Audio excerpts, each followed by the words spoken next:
don't have the same chance. They're having a hard time. They need love, a hug, or something. That's because of the katabatic winds. What's the katabatic winds, Andrew? So the katabatic winds is the wind from the top of the glacier, really cold and full of dirt. So when they hit the tree, it cut the half of it. So they're just growing one side. And we call it flag trees because they're looking like flag. So guys, I hope you're not too attached to me. This is the end of...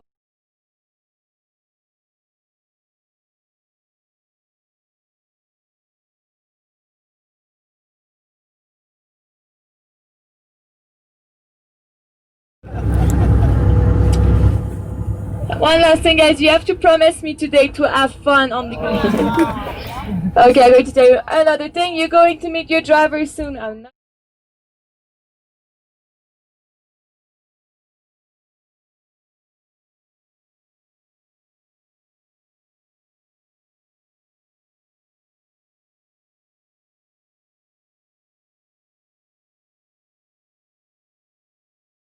It's about 5 kilometers long, 1 kilometer wide. 460 deep at the center point, outside of us. Let's put that in miles, about 2.2 miles long, 0.65 miles across, 100 feet deep up at the center point. Straight ahead of us, there's 3 big steps of ice, called the ice falls that actually mark the starting miles.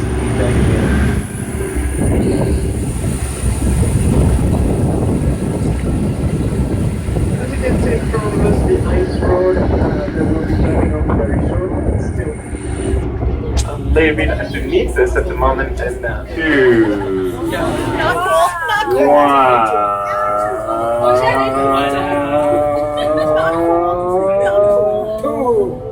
here we go. Welcome to Brewster Roller Coaster. Woo! Roller coaster.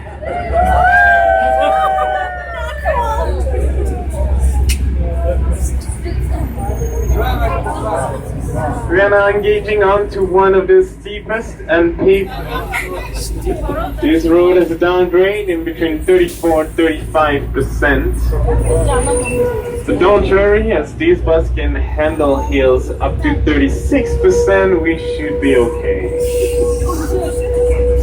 Also, the bus is equipped with a transmission locket that connects the engine and transmission rod together, forcing them to turn at the exact same speed, around 2000 RPM, which by itself will prevent the bus from rolling away by minimizing the possible number of revolutions of the wheels. Covered with a little bit of protecting rocks, which is true on this side, as well as the opposite side of the glacier, that's the dark rocks at the bottom of the cliff.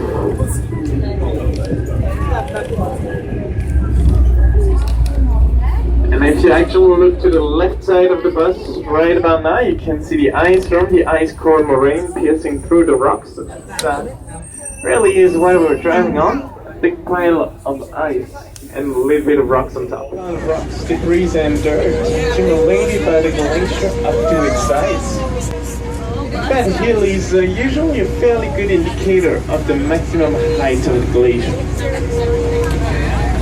But now that we're out of it, I can also tell you that it's extremely unstable. And actually all the rocks you see now around us fell from the lateral moraine behind on top of the glacier.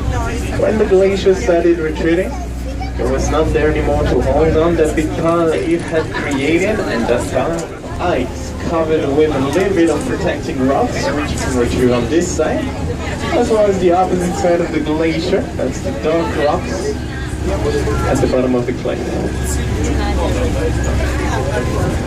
Heat of the sun. Warming up, they would actually melt their way down through the glacier. As we don't want that to happen, we need to ensure our tires are clean before we drive out onto the glacier. And the best way to do that is to use this wonder of engineering straight ahead of us, rightfully known as the Brewster Tire Wash.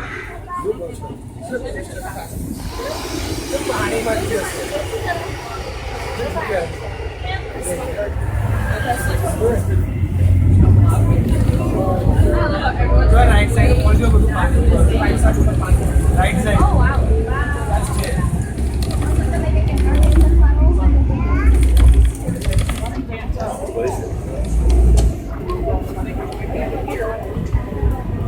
We're literally going to be changing our tires, cleaning them from debris so they'll soft on the glacier. And also they will be looking shiny and beautiful on your pictures. It's made of ice, but it's not any kind of ice. It is actually a very different from the ice you may be accustomed to in the way that it is actually not frozen water, but compressed snow. And it all starts about 4 kilometers ahead of us on the Columbia Icefield, where we have lots of precipitation and too cold temperatures for the snow to melt. Eventually, the weight of accumulated snow will push down on the outer layers, compress them. With such a pressure, the air bubbles will be moved away. The snow will kind of collapse onto itself, becoming smaller or dense. It hardens up and transforms into glacial ice. Of the ice, altering both the shape of the landscape itself, of the glacier itself, but also the landscape. In the meantime, because we have such a fantastic weather today, I would like to introduce you to another 2 glaciers on which we have a very nice view. Up to your left-hand side, both of them at 9 o'clock is AA Glacier. Double goes in between 2 mountains whose names start with the letter A, Mount Athabasca toward the back of the bus, Mount Andromeda toward the front. The next to AA Glacier at 10 o'clock, there is Andromeda Glacier. And if you look at the lateral moraine, which marks, if you remember, the top height of a glacier, so the glacier actually used to be a little higher than where the moraine is at the moment. You can see that it's at the same level as of AA and Andromeda. And that means that up to around 90 years ago, the 3 glaciers were still connected into one single land of ice. So if you look at the difference in elevation there, that's the amount of ice that we've lost in less than 100 years. Fortunately, those glaciers need to be safe out there. For one thing, we ask you never to step behind the bus, as we may have to back up at any time, and it's virtually impossible for any of us drivers to see someone standing behind the bus. Please stay on the turnaround point, which is a graded down area in front of us, clearly marked by the red mesh. Do not venture elsewhere on the glacier. The glaciers are probably one of the most dangerous places to hike on, with multiple crevices, mill wells, and big holes. Please be careful there.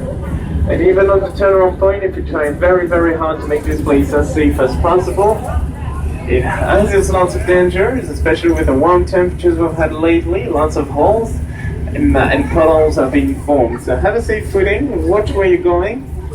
And the rule of thumb here is if you see water, please don't step in it.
I mentioned everything you need to know what the glacier is, and coming back up, we'll see what the glacier does. And it's usually a little rough and torn, trying to slow down.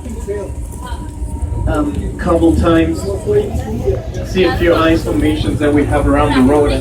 But as the glacier moves so much and changes so much, it's not always easy to know in advance what we'll see. But many things happen that are pretty dangerous on the glacier.